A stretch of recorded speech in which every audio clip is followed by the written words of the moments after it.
Olá, amados irmãos e irmãs, com alegria hoje, dia 18 de novembro, somos convidados a celebrar a memória da dedicação das basílicas de São Pedro e de São Paulo. Peçamos ao Deus da vida que por meio desta celebração, por meio deste grande mistério, possamos celebrar o mistério de ser igreja. Por isso iniciemos este momento em nome do Pai, do Filho e do Espírito Santo. Amém. A graça e a paz de nosso Senhor Jesus Cristo, o amor do Pai, e a comunhão do Espírito Santo esteja sempre convosco. Bendito seja Deus que nos reuniu no amor de Cristo.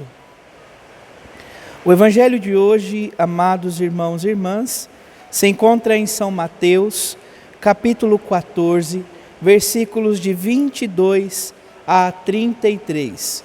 O Senhor esteja convosco. Ele está no meio de nós. Proclamação do Evangelho de Jesus Cristo segundo Mateus. Glória a vós, Senhor. Depois que a multidão comera fartamente, Jesus mandou que os discípulos entrassem na barca e seguissem à sua frente para o outro lado do mar, enquanto ele despediria as multidões. Depois de despedi-las, Jesus subiu ao monte para orar a sós. A noite chegou e Jesus continuava ali sozinho. A barca, porém, já longe da terra, era agitada pelas ondas, pois o vento era contrário. Pelas 3 horas da manhã, Jesus veio até os discípulos, andando sobre o mar. Quando os discípulos o avistaram andando sobre o mar, ficaram apavorados e disseram: é um fantasma. E gritaram de medo. Jesus, porém, logo lhes disse: coragem, sou eu, não tenhais medo. Então Pedro lhe disse: Senhor, se és tu, manda-me ir ao teu encontro, caminhando sobre as águas. E Jesus respondeu: vem.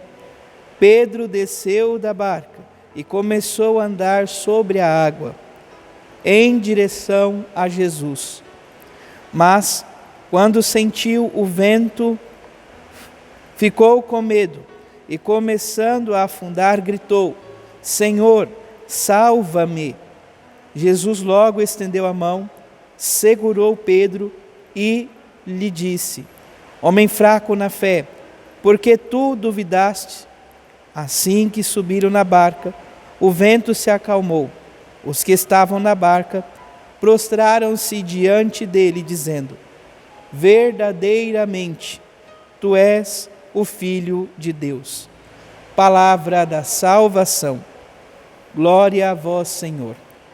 Vamos ouvir brevemente a memória, o relato da memória sobre a dedicação das basílicas de São Pedro e São Paulo.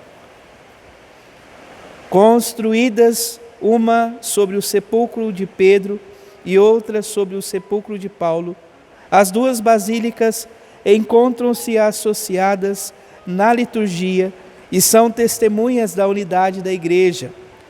Celebrando esta memória, peçamos ao Senhor que nos conceda perseverança na fé e ardente zelo apostólico. O Evangelho de hoje, amados irmãos e irmãs, nos traz algo muito pontual sobre a vida da Igreja. A Igreja no mundo é considerada como esta barca que se encontra longe da terra e é agitada pelas ondas porque o vento é contrário. Os discípulos estão nesta barca, o povo de Deus está nessa barca.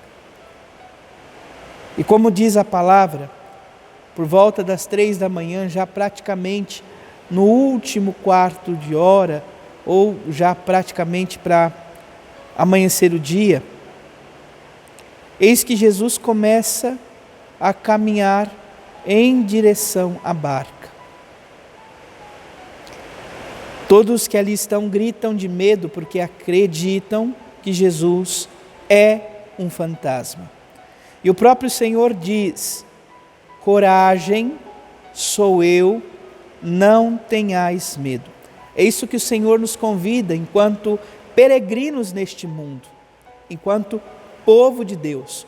Coragem, não tenhas medo, coragem sou eu, não tenhas medo. É o Senhor que nos convida a ter coragem, é o Senhor que nos convida a caminhar.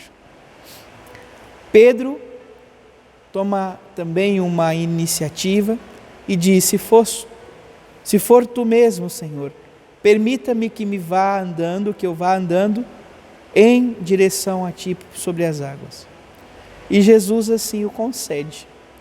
Pedro caminha, Pedro vai ao encontro de Jesus sob as águas. Mas a palavra nos diz que o vento bate em seu rosto, o medo alcança o seu coração e o faz afundar. Quantas vezes em nossa vida também, na caminhada de fé, procurando ir ao encontro do Senhor, sentimos este vento contrário, o nosso coração fica aflito, esmorecemos na fé. Devemos lembrar das palavras de Jesus: coragem, sou eu, não tenhas medo. É por meio dessas palavras que com certeza Pedro tem a iniciativa de gritar. Olha o que diz a palavra. Quando Pedro sente o vento, fica com medo e começa a afundar. E grita: Senhor, salva-me. Amados irmãos e irmãs, com toda certeza, a palavra que Pedro deve ter dito aqui, neste contexto, foi a palavra Yeshua, que significa Deus salva. E como para o hebreu a palavra Deus não pode aparecer, ela é substituída por respeito, então fica Adonai, salva, o Senhor salva. Amados irmãos e irmãs, isso nos recorda alguma coisa importante. Na centralidade da igreja se encontra Cristo. Cristo é o centro da igreja. Cristo é o norte da nossa vida. Cristo é o sustento, a calmaria, a paz no seio da igreja. Por isso, o Senhor nos convida a ter fé. Homem fraco na fé, por que duvidastes? Quantas vezes talvez essa palavra também é dirigida a nós? Quantas vezes nos deparamos com esta palavra de nós mesmos nos perguntando: por que fostes tão fraco, tivesses pouca fé? Quantas vezes lutamos, caímos, quantas vezes dizemos vamos melhorar e muitas vezes não percebemos, e esta palavra muitas vezes ecoa: homem fraco na fé, por que duvidastes? Peçamos, portanto, ao Deus da vida esta coragem, este ânimo, esta fé, para que possamos ir ao encontro do Senhor e em sua presença render-lhe graças. Que a memória da dedicação das basílicas de São Pedro e São Paulo, sinal de unidade na igreja, lembrando também a igreja de Cristo, e nós recordamos que a igreja é também o seu povo, a eclesia, a assembleia do povo reunido, possamos ser pedras vivas desta construção espiritual que é a igreja de nosso Senhor Jesus Cristo. Louvado seja nosso Senhor Jesus Cristo, para sempre seja louvado. Abençoe-vos o Deus Todo-Poderoso, em nome do Pai, do Filho e do Espírito Santo. Amém. Graça e paz.